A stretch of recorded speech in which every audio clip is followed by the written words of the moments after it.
Globally launch হতে যাচ্ছে Realme GT3 এই স্মার্টফোনটি। এই স্মার্টফোনটি 10 মিনিটে চার্জ হওয়ার সক্ষমতা থাকছে, কারণ ফোনটিতে ব্যবহার করা আছে 240 ওয়াটের চার্জিং সমর্থিত একটি চার্জিং অ্যাডাপ্টার এবং 50 মেগাপিক্সেলের অসাধারণ ক্যামেরা। তো কথা না বেরিয়ে ভিডিওটি শুরু করা যাক।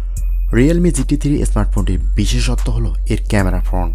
এর ক্ষেত্রে ডিভাইসটিতে 4600 মিলিঅ্যাম্পিয়ারের একটি ক্যাপাসিটি ব্যাটারি ব্যবহার করা হয়েছে, যার লেটেস্ট 240 ওয়াটের চার্জিং টেকনোলজি থাকছে।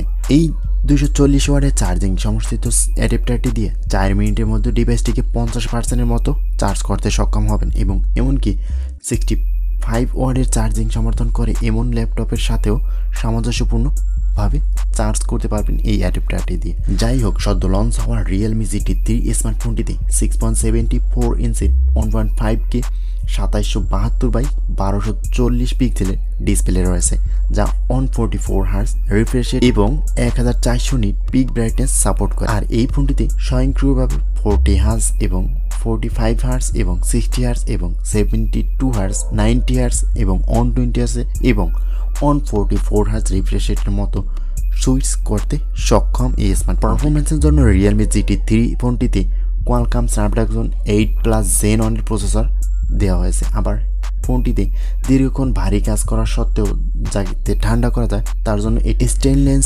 স্টিল ভ্যাপার কুলিং সিস্টেম ব্যবহার করা হয়েছে। অন্য বৈশিষ্ট্যের কথা বললে এতে এক্সিস লিনিয়ার মোটর, ডোয়েলবি অ্যাটমস সমর্থিত ডুয়াল স্টোরি স্পিকার এবং নিরাপত্তার জন্য ইন ডিসপ্লে ফিঙ্গারপ্রিন্ট স্ক্যানার মিলবে এই স্মার্টফোনটিতে। ফটো এবং ভিডিওগ্রাফির জন্য Realme GT আনিত এই নয় স্মার্টফোনটিতে ট্রিপল ক্যামেরা সেটআপ বিদ্যমান থাকছে।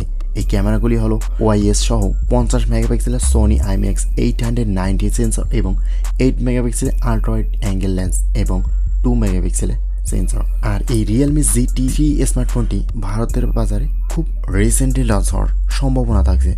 ফোনটি খুব শীঘ্রই এদেশে পাওয়ার পসিবিলিটি থাকছে, কারণ ইন্ডিয়ান মার্কেটে লঞ্চ হলে বেশিরভাগ ফোনই বাংলাদেশে আনঅফিসিয়ালি পাওয়া যাচ্ছে।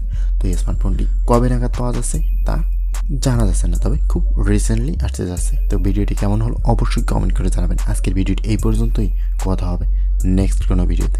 আল্লাহ হাফেজ।